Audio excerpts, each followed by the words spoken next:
Here we go.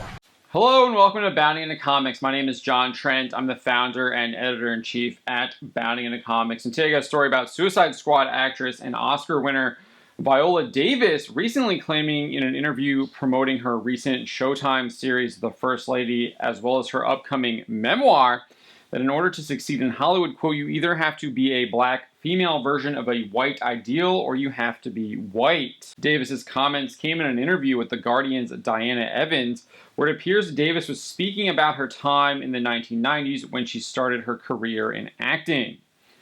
Evans describes it thus, quote, as a black woman entering the profession in the 1990s, her chances of success were even slimmer, and she quickly became aware of the double affront of racism and colorism, the scenario that in order to succeed, you either have to be a black female version of a white ideal or you have to be white.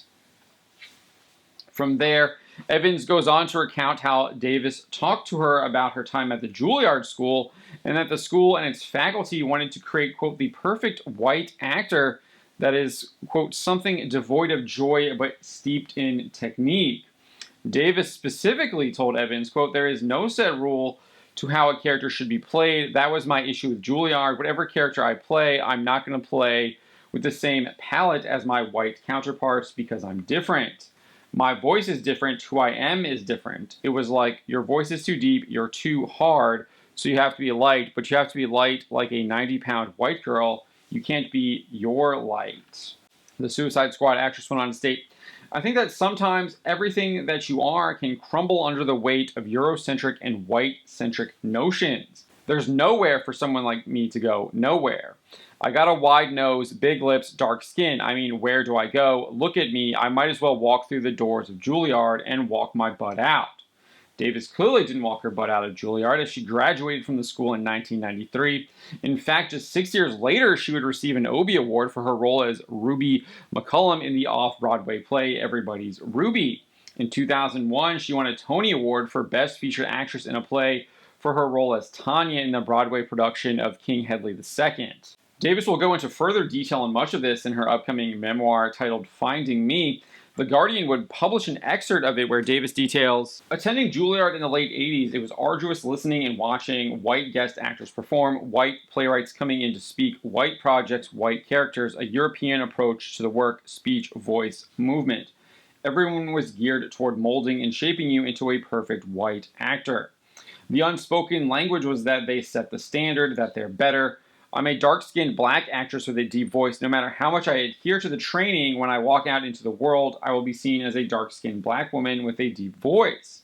Hell, when I got out there in the world, I would be called for jobs based on me. I had to make peace with that.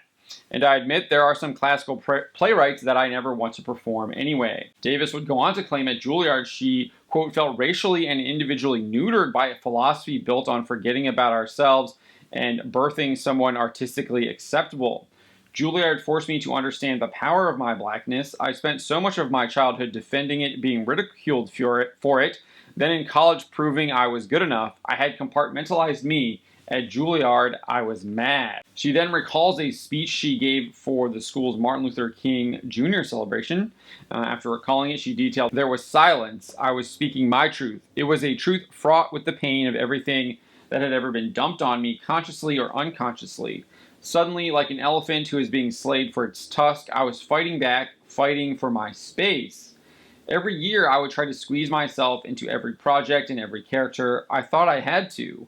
Corsets and huge European wigs that never fit over my braids, listening to classmates ooh and ah over the beautiful costumes, and imagining how awesome life would be back in the 1780s. I kept wanting to scream it, crap, I'm different than you. If we went back to 1780, we couldn't exist in the same world. I'm not white. The excerpt concludes, the absolute shameful objective of this training was clear. Make every aspect of your blackness disappear. How the hell do I do that? And more importantly, why? None of my counterparts had to perfect Jamaican Southern urban dialect to be considered excellent. I am black, I'm dark with big lips and a wide nose and thighs. I'm Viola. Davis's career in film and TV would eventually pick up as well as her acting on off-Broadway and Broadway.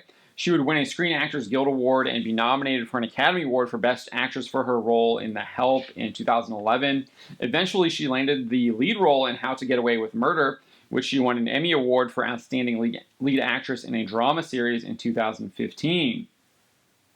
Speaking to The Guardian, Davis revealed that she insisted her character, Annalise Keaton, from How to Get Away with Murder, would remove her wig in the show's first season, claiming that it would be, quote, showing an image that isn't palatable to the oppressor. It's unclear what Davis is even talking about here. It comes off as the ramblings of a madwoman, given the show was set in 2014 when it first aired on ABC, and her character is married to a white man, albeit the show's pilot ends with her character questioning her husband on why a naked photo of him is on a dead girl's phone after she has removed the wig and taken off her makeup as well. Interestingly, earlier in the interview with The Guardian, Davis did admit she had lost her mind during the pandemic. She told Evans, "I lost my mind during the pandemic." She went on to provide some details, saying, "I just wandered around this house like Mary Tyrone in Long Day's Journey into Night." So maybe that has something to do with why she's making that claim. However, I doubt that. This seems to be something that has stuck with her since her days at Juilliard and possibly even before that, and she still buys into this idea. So despite claiming that removing the wig is, quote, showing an image that isn't palatable to the oppressor, again, I have no idea what that means, Davis then asserted that she hopes Hollywood and society at large will end up in a place where, quote, where the show is just the human being and the human event. It's not you being a metaphor for a larger social issue. She continued saying, it's not you going to a movie theater and walking out going, what did it mean for that black man to be in that role?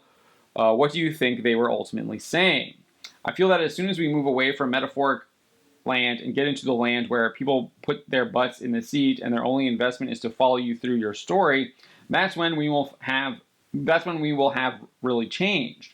You don't have to be crying over your dead son's body that's just been killed in a drive-by shooting for your emotions to be valuable. While she claims that is the goal she wants, just last year she shared a quote from Malcolm X in a meme criticizing making Juneteenth a federal holiday instead of a number of other bullet points that includes reparations, stop police violence, voting rights, and talking about race in schools. As you can see, the quote from Malcolm X reads, or the quote attributed to Malcolm X reads, "The white man will try to satisfy us with symbolic victories rather than economic equity and real justice." There's then a kid wearing a red hat, appearing to climb up a staircase, or climbing up a staircase in what looks like a school building. And each of the stairs have those bullet points talking about race in schools, voting rights, stop police violence, reparations, and then he's stepping over all of those to get to making Juneteenth a national holiday.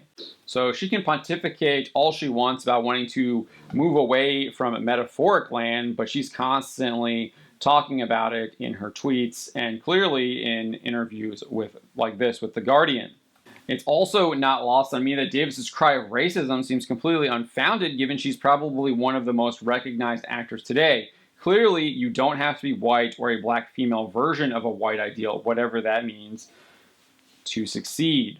What I do find really interesting about Davis's comments is I do think it gets to a larger societal problem, is that people are unwilling to do any kind of sacrifice anymore, or if they do have any kind of sacrifice, they want to find someone to blame for that instead of trying to, with humility, take up that cross and bear it. Our society seems to completely lack that fundamental Christian value that we used to have in abundance, and we're seeing that play out on the big stage. We're hearing it from celebrities like Viola Davis. You see it in our media now all the time.